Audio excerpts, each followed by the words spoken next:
Welcome back to Try and Win's Bastard Bonds. Last time we left off in Bastard Bonds, we had just completed the Tome House. We had just gone into the Tome House, and I showed him every book I could think of in the game so far. Before that, we had tried to sail away, crashed, and came back. By talking to your quartermaster, you can see what your next game step is. So, let me tell you, if I was hiding such important secrets, I wouldn't have hid them under my ass in the capital. Perhaps the queen had some other, more private place she might have hidden something.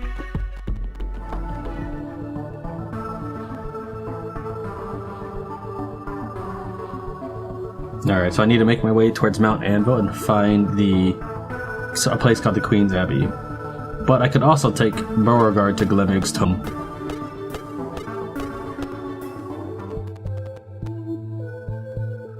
To stand above his gold grave, I think, something a man was never meant to do. Oh, you're an orc, but yeah, I get it. All of these graves lie empty. This one, at least I know why, but I will never know what became of all my cousins. Beauregard, are you alright? I am not. Let us finish what we need to do here and be gone. But the only way you can pretty much get Beauregard is to finish what you've done here, so... I don't know. I don't think taking him further inside will lead to any... Oh, here we go. Glemig, my cousin, my queen. When we came here, we were all so happy. How did everything turn out so wrong? We wait for a few moments while Beauregard pays his respects. Enough dwelling. I am ready to quit this place. And that's it. So I'll need to head towards Mount Anvil. Broad Cavern, a large yawning cavern with multiple exits. It's too large for your light to cover easily, so you can't tell if there's anything inside or not. Well, there's 2 dire wolves and 2 dire bears.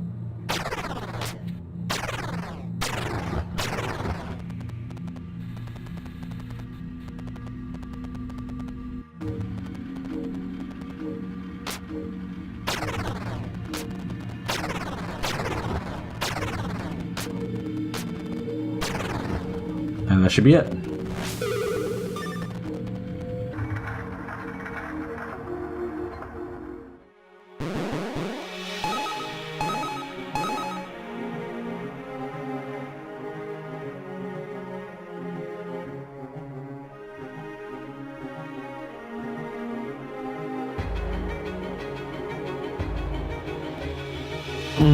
Let's say, since he's a captain, why don't we go ahead and make him kind of like a negotiator?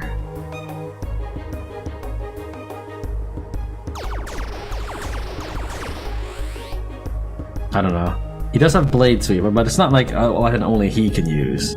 I just feel like as a captain, since we're all landlubbers, we didn't know how to run a boat, that he has more skills in non-combat specifically, like running the boat, and I don't know. I feel like, even though he's a very burly guy, and he had the weapons, or the equipment he had in his chest were weapons, and not like a sextant and a map or something. I guess it doesn't really matter too much. Too bad I can't ask and see what people would like him to become. No, let me take a look at what Captain Logus' abilities are. Innocent, Inspiring, Robust, and Dauntless. Okay. So he's robust, which means he could become a pretty decent guard. I guess we'll start with that. Probably took me longer to decide what to level him up as than it did for me to clear that map.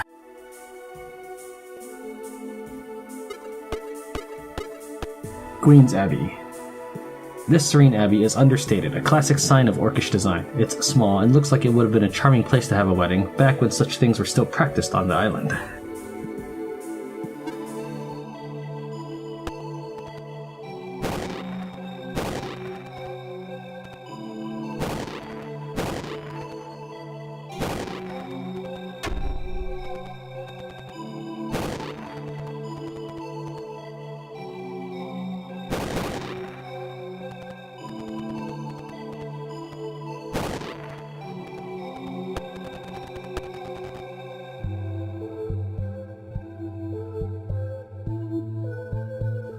I may have bugged out the game.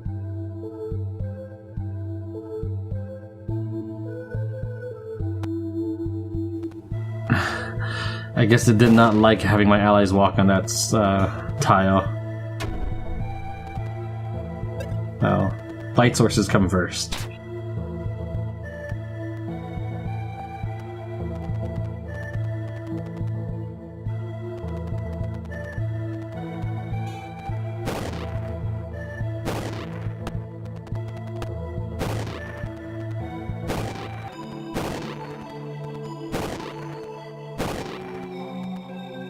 It is unmistakable. This is the same carving you saw in the undersea temple dedicated to Leviathan.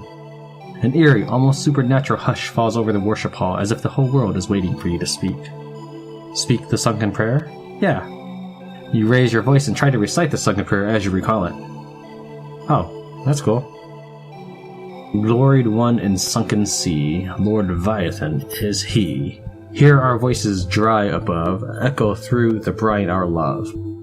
A cool, salty air wafts through the room, and a distinct vibration shudders through the floor. Something has changed. Well, that's actually kind of a cool thing.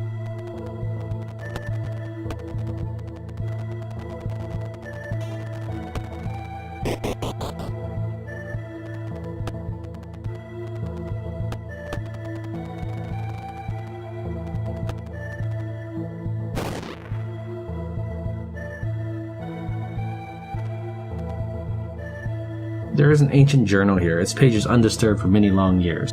The writing is florid and refined, clearly the hand of educated nobility. Read through the journal. This kingdom is fallen and my people torn. My life is in danger. Oh, okay, well, it's a chit. Maybe it's the queen. Yeah, oh, there's the queen's abbey. Yeah, okay, hold on. This kingdom is fallen and my people torn. My life is in danger, so I have fled here, to the cloister I once lived as a young girl. Even here is not safe, however, and soon nowhere will be safe. I hold a secret forbidden to ever pass my lips, but this telling of it shall be my third. I only hope that by the time someone finds this regretful tome, its knowledge will be unnecessary. Generations ago, long before the days of my grandfather's mother, Lukat was a hive of beasts and worse. Orcs and men came to conquer it, but no matter how ferociously they struggled, the island always brought them low. The greatest of the terrors was Leviathan. His coils tangled around every reef and shoal. This island belonged to him, and he would not lightly release it. The hero, Chavray, went low into the bowels of the island, and there he struck a bargain with the lord of the island's monsters, rites, sacrifices, festivals in his honor. Those were the promises made. In return, Leviathan would allow his chosen few, the Lukatites, to flourish, to build upon the island, and he would protect and nurture them as a part of the island itself. This bargain was kept secret so as to prevent our enemies from interfering with it, and its terms were passed from Chavray, who became the island's first king, to each monarch in succession. Now, the burden of this bargain rests with me. Many Lukats call for my blood, and my words are widely mocked as lies. If I am killed, the bargain will go unhonored. If I reveal this secret to my people, they will think I am spinning a fantastic yarn to save my own head. Leviathan will be angered, and this island will be doomed. I have revealed the secret to two others before now, my lord husband and my prime minister. They strive now to find some way to appease Leviathan and spare us all. Hopefully the focus on me and my deeds will afford them some fortune. Maxim is mounting an expedition at his hunting lodge in Pagewood, hoping to treat with Leviathan himself, and Vastad has retreated to his archive in Bracewind to search for other solutions. All of my hopes rest on them. If they fail, then I will have truly been the queen to destroy Lukat, and a far fuller sense than anyone can imagine. Lord Leviathan, have mercy upon us. There's another entry written in a much less careful hand. Would you like to read it? Am I going mad with worry? Perhaps. Are they dreams or are they visions? Perhaps this is Leviathan sending me madness to punish my lapse. I see a man's body, perfect in every way, but broken into many pieces, black and glittering. His head, broken away from his body, tries to speak, but no air passes his lips. Is this the Obsidian? He mouths the same word over and over again. Bertan, Pertan, Mortan, Pertan. I can't make it out clearly. Why does it seem so important?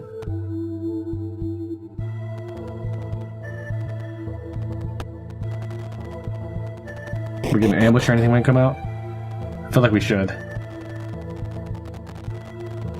Oh, very well.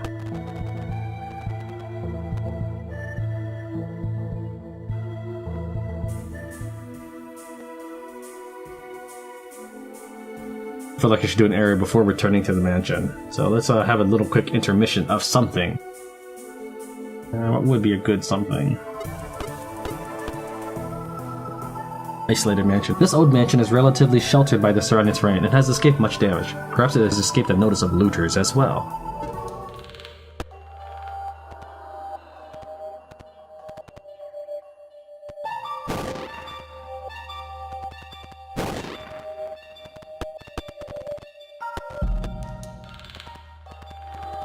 Well, I'm sure they can handle themselves. Let Bran just murderize people. Chop, chop, chop, chop. In fact, when we, actually, no, Beauregard joined my team first, so he'll be the first to be dismissed from the active team.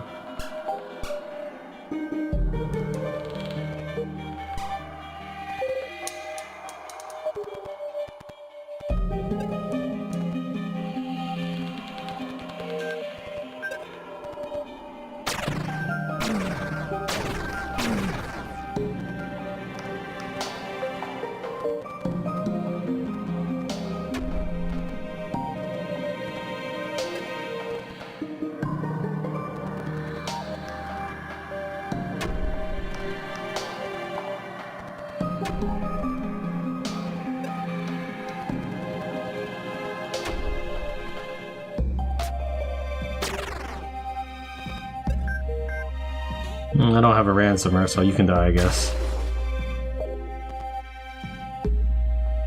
Don't know how much those are worth. Just trying to think whether it's faster to put them on the porter or a character for selling purposes.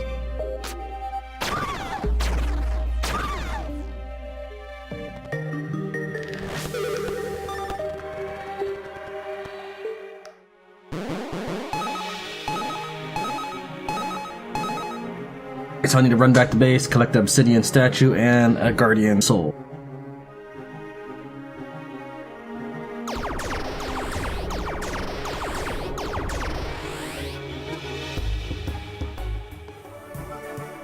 Now, I would really like this item, but I'm going to go and do Fastad's Archive, since this could all very well be one story-based episode, or at least it'll be one story-based chunk.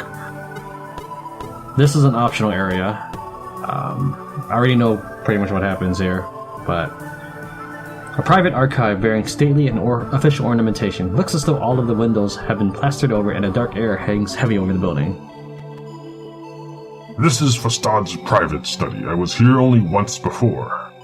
He was the last person I saw before meeting you. In fact, he came to the Oubliette, and whatever he did, I suppose what spared me from the island's fate. He was a clever man and a good friend. Perhaps something useful can be found here. Oh, you know what? Hold on. I'm now glancing at the guide just because I wanted to see if there was a precious key anywhere. Mrs. Vincon also has a comment to make if I bring him. But he also mentions Shapiro, who I do not have. Wonder how far it takes to get to Shapiro. Ramshackle Commune. Code Forge. That's down here. It might take me a little bit to get to Shapiro. I might be able to make some intelligent guesses on the best route to make it, because I don't really know how the map plays out. But for example, in the guide, it lists Broad Cavern, and then right below it says list Queen's Abbey. So I kind of assumed that I could locate the Queen's Abbey by clearing Broad Cavern.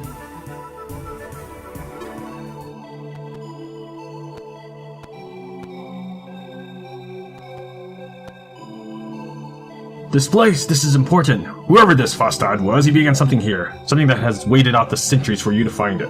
I don't know what waits within, but whatever it is, we should take it very seriously. Alright, everybody keep your eyes peeled. We'll do that in a bit here. I first want to get Fastad's taken care of, so you're not left hanging. So yes, there will be a little side detour before we get the Fastad's, but it's all for good. It's all to uncover 100% of the Fastad's archive. Yak Herd's Crossing. What was once a major river crossing has been reduced to a few skeletal bridge struts. Perhaps there is still a workable path across.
While I was walking back to town, I looked up those two areas.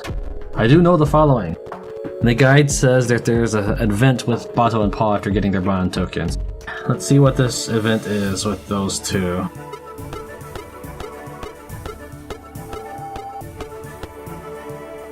Suicide Rock, a lonely cliff overlooking the rocky coast below. There are a number of memorial tokens in the area, hinting at the area's history.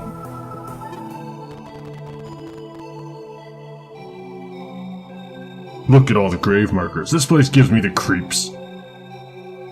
We don't have to stay long. Let's just see if we can spot anything along the coastline and then get out.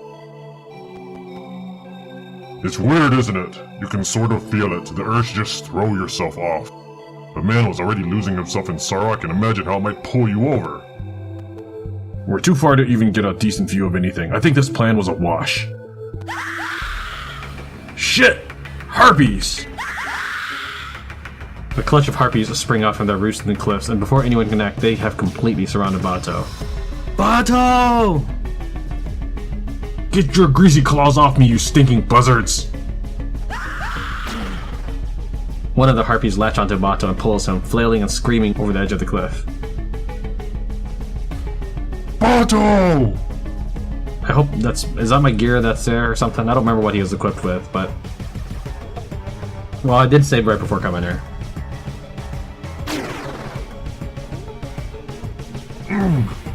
Hang on, Bato! Shit! Paul! What are you doing?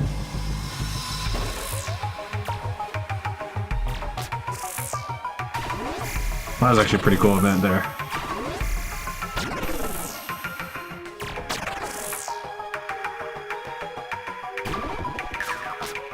Ah, you missed.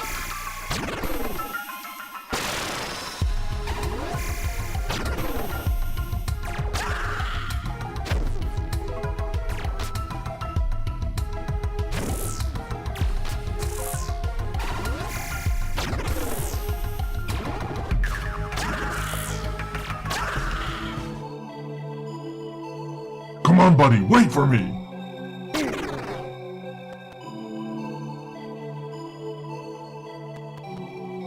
Bato! Paul! Are you alright?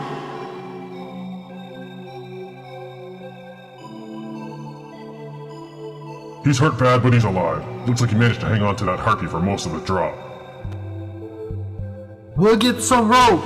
Just stay there and don't move.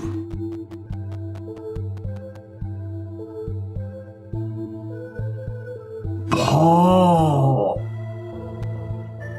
You better not leave me, Bato. You better not!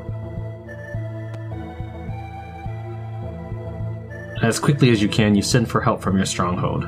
It takes a few hours, but working together, you eventually manage to get the two of them back up to the top of the cliff.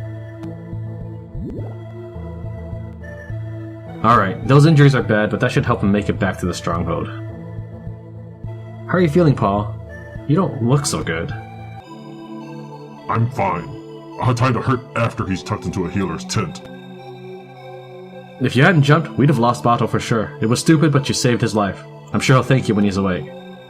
You should let someone else carry him. Give your body some rest. That's not happening, boss.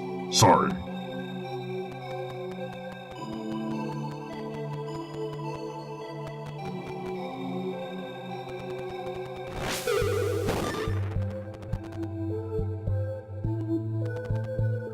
That's a pretty cool event. Hopefully I don't, I'm more concerned about my items, but I'm pretty sure they're fine.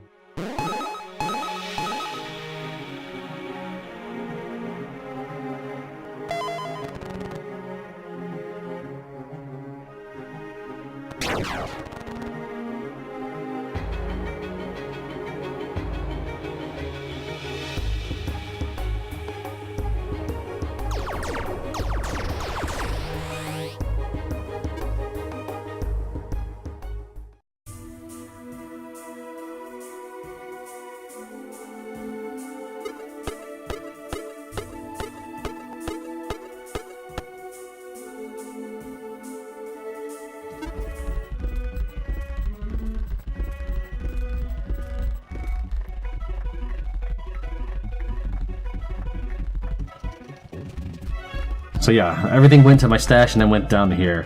That's unnecessary though. I mean, it's not like you've lost Bato and Paw in your army, and you can always withdraw items. Like, Paw is wounded, I can still take items from him. Bato is not wounded, I can still take items from him. Just leave it on them. Because what if I didn't have a quartermaster, or my quartermaster's inventory was full? Alright, so I think that's everything. That's probably everything.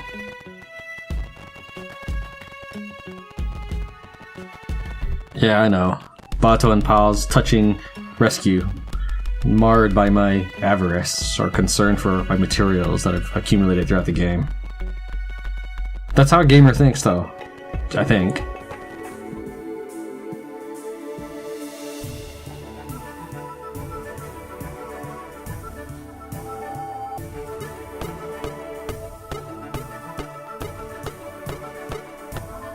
Code Bridge. There is an old stone bridge still spanning a narrow stretch of the river here. It still appears to be sturdy, despite a collapsed building of similar construction nearby.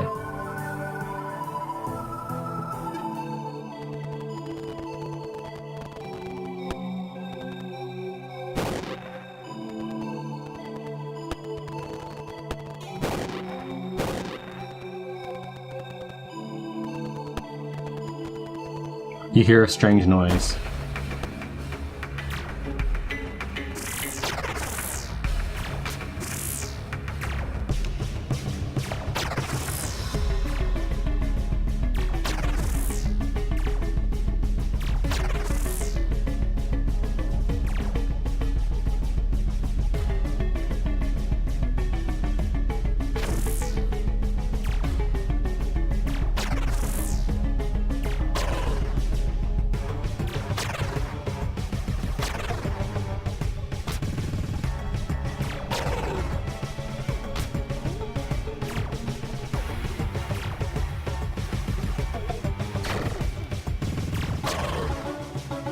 This is all technically one turn.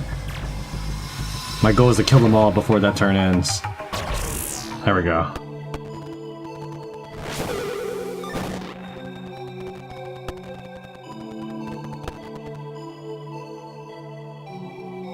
I think that's it. I don't think I dropped anything.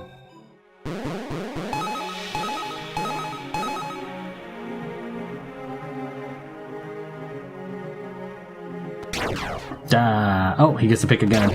And no.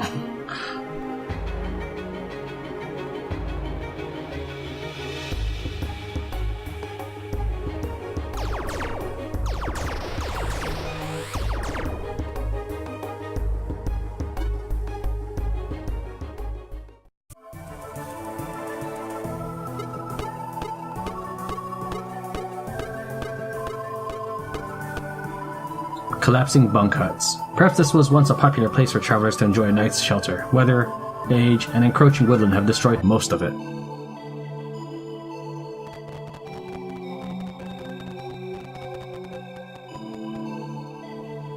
How are you holding up, Grieve? The armor's a lot heavier when it's wet, so I'm cold and exhausted, but I'll live. So I'll get started on the campfire right away if you don't mind. I can't get dry fast enough. I guess we'll know better than to try to ford the next stream. Today was the most miserable march we've had in weeks. At least we don't have to spend the night outside.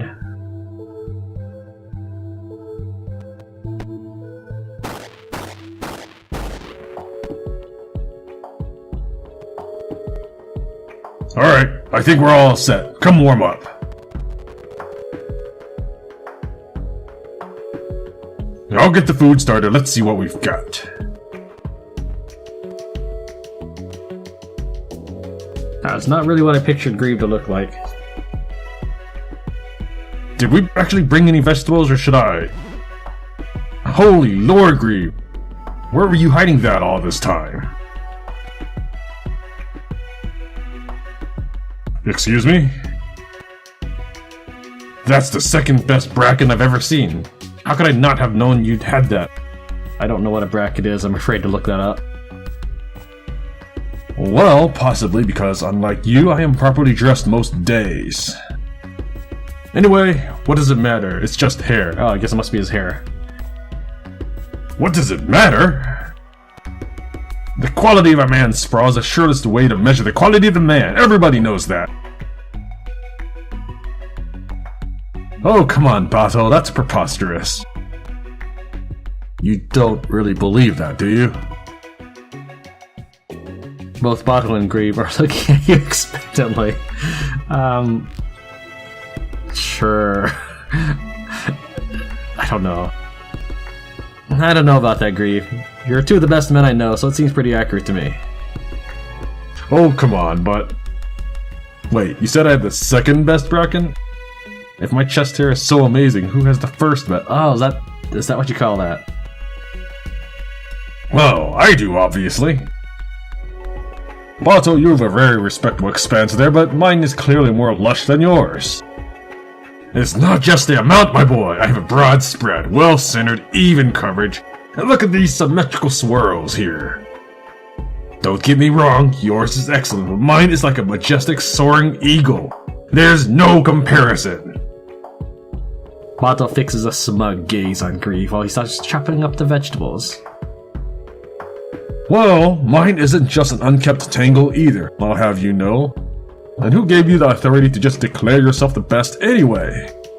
I know you're a better sportsman than that, Bato. You can outsword me any day, Grieve, but in this, Bato is king, sorry to say it. Grieve looks at you, exasperated. Come on, boss, help me out here. Well, I don't know if I'm qualified to judge between two such exquisite gentlemen, but I'll do my best. Do you both agree to fully follow the rules set out by the judge in this contest? I do. Grieve won't agree, though. I can already tell he knows he'll lose. Don't be absurd. I agree to follow the rules on my honor. Well then. Okay. We're done.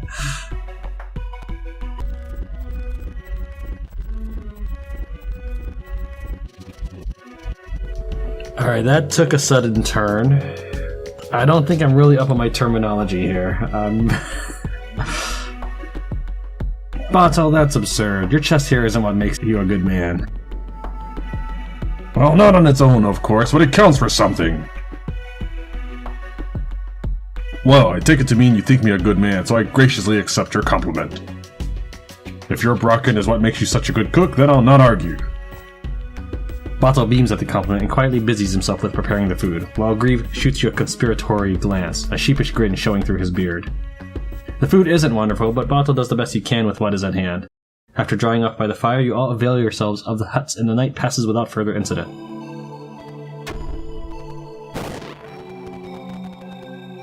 A scrap of paper with a note is sitting inside the open drawer here. A word of advice. Last time I stayed the night in this bunk, I could hear some orcs from the military running like wild hogs in the next one over. If you want a scandalous story to tell people, by all means stay. If you want a good night's sleep, keep walking.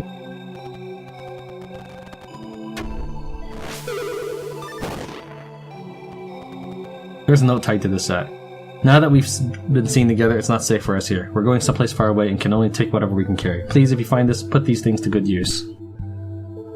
Comforting boots. Seems pretty cool. Well, just let me put it down. And Vambrace.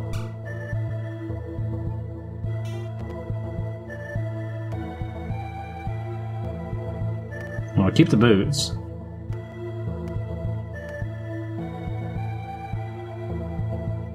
You can hold on to them for now. I'll probably sell these two things.